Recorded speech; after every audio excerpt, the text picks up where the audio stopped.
In this video, I am going to explain some basic concept of chemistry. अगर आप chemistry में zero हैं तो केमिस्ट्री कहाँ से स्टार्ट करना है इस वीडियो में मैं आपको बताने वाला हूँ। पहले तो हम जानेंगे केमिस्ट्री क्या चीज़ है। What do you mean by chemistry?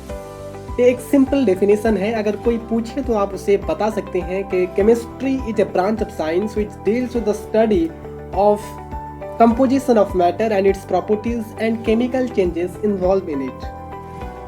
यानी केमिस्ट्री जो है इस साइंस का एक ब्रांच है जिसमें हम मैटर की कंपोजिशन, प्रॉपर्टीज और क्या क्या उसमें केमिकली चेंजेस आती है उस बारे में पढ़ते हैं। जनरली केमिस्ट्री के 5 प्राइमरी ब्रांचेस हैं: organic chemistry, inorganic chemistry, physical chemistry, analytical chemistry and biochemistry. Organic chemistry में हम कार्बन कंटेनिंग कंपाउंड को स्टडी करते हैं और उसके रिएक्शन मैकेनिज्म पढ़ते हैं। सारे कंपाउंड नहीं, कुछ सिंपल सॉल्ट जैसे कार्बोनेट्स, ऑक्साइड्स, कार्बाइड्स को छोड़कर बाकी सब carbon containing compound organic chemistry में इंक्लूड है। इनऑर्गेनिक केमिस्ट्री में हम कार्बन बेस्ड केमिकल कंपाउंड को छोड़कर बाकी सब कंपाउंड को स्टडी करते हैं, उनका सिंथेसिस और उनके बिहेवियर पढ़ते हैं। और फिजिकल केमिस्ट्री में हम पढ़ते हैं मैटर मॉलिक्यूलर और एटॉमिक लेवल में कैसे बिहेव करता है और केमिकल रिएक्शन कैसे इनिशिएट होता है। और यहाँ पे हम केमिकल सिस्टम को समझने के लिए फिजिक्स की थ्योरी और टेक्निक्स की यूज करते हैं। So it is named as physical chemistry. Analytical chemistry में हम एनालिसिस करते हैं और तो और सेपरेशन, आइडेंटिफिकेशन और क्वांटिफिकेशन के मेथड को स्टडी करते हैं। और बायोकेमिस्ट्री में हम लिविंग मैटर में क्या क्या केमिकल प्रोसेस होता है इस बारे में पढ़ते हैं। Then we will know what do you mean by matter. Anything which possesses size, shape, mass and occupies some volume in space are called matter. यानी कोई भी चीज़ जिसका कोई साइज हो, कोई शेप हो, कोई मास हो और तो और कोई वॉल्यूम ऑक्युपाई करता हो स्पेस में, तो उस चीज़ को हम मैटर कहेंगे। Example anything we can see, यानी हम जो कुछ भी देखते हैं हर चीज़ मैटर है क्योंकि उसका कोई साइज है, कोई शेप है, कोई मास है और कोई वॉल्यूम है। Matter is of 3 type: solid, liquid and gases. We all are known about this. Then coming to a basic thing, what do you mean by an element? It is the simplest form of matter which cannot be broken down into still simpler form. यानी element जो है ये matter का सबसे simplest हिस्सा, यानी जिसे तोड़कर और सिंपल नहीं बनाया जा सकता, यही सबसे सिंपल है element. Then coming to what do you mean by an atom? It is the smallest particle of an element which can take part in chemical reaction. It may or may not exist in free state. Atom जो है element का सबसे smallest particle है और यही particle chemical reaction में हिस्सा लेता है और ये एटॉम का फ्री एग्जिस्टेंस है और नहीं भी है। Atoms like aluminium, magnesium, zinc have free existence, whereas atoms of hydrogen, nitrogen, oxygen have not free existence. Then coming to molecule. It is the smallest particle of an element which exists in free state. Example: oxygen, O2, ammonia NH3 and water H2O. Then we will know what do you mean by a symbol.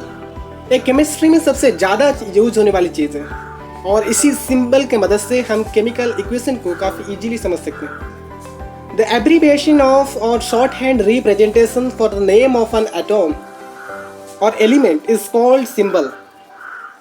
Atom और element को represent करने के लिए हम symbol का इस्तेमाल करते हैं। It was first introduced by J.J. Berzelius. According to him, symbol is the first letter of element written in capital letter.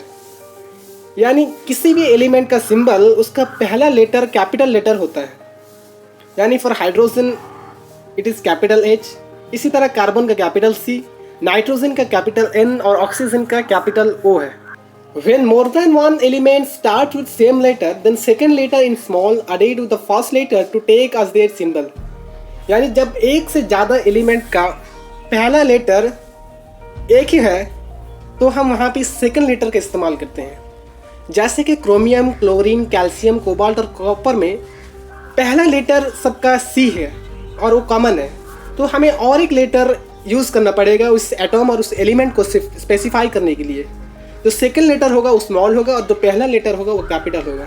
जैसे कि chromium CR, chlorine Cl, calcium Ca, cobalt CO और कॉपर Cu। कुछ element की symbol जो है उनका Latin name से रखा गया है, जैसा कि sodium, its Latin name is natrium and its symbol is Na, and potassium, its Latin name is kalium, so its symbol is K, which is the first letter of its Latin name. So for copper, its Latin name is cuprum and its symbol is Cu. For gold, its Latin name is aurum, so its symbol is Au. For iron, Latin name is ferrum and its symbol is Fe. For silver, Latin name is argentum, so its symbol is Ag. For mercury, its Latin name is hydrogenum, so its symbol is Hg. Then coming to another important concept of chemistry, that is, what do you mean by valency?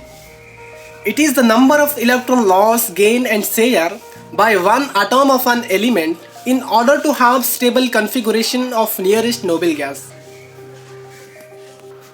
Noble gases जो होती हैं वो सबसे stable होते हैं, और noble gases like helium atomic number 2, neon atomic number 10, argon atomic number 18, krypton atomic number 36, xenon atomic number 54, radon atomic number 86.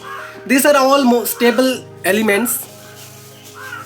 अगर कोई एटॉम और एलिमेंट को नोबल गैसेस की तरह स्टेबल होने के लिए कितना इलेक्ट्रॉन लॉस करना होगा, या कितना इलेक्ट्रॉन गेन करना होगा, या कितना इलेक्ट्रॉन शेयर करना होगा, वही इलेक्ट्रॉन को हम उसका वैलेंसी कहते हैं.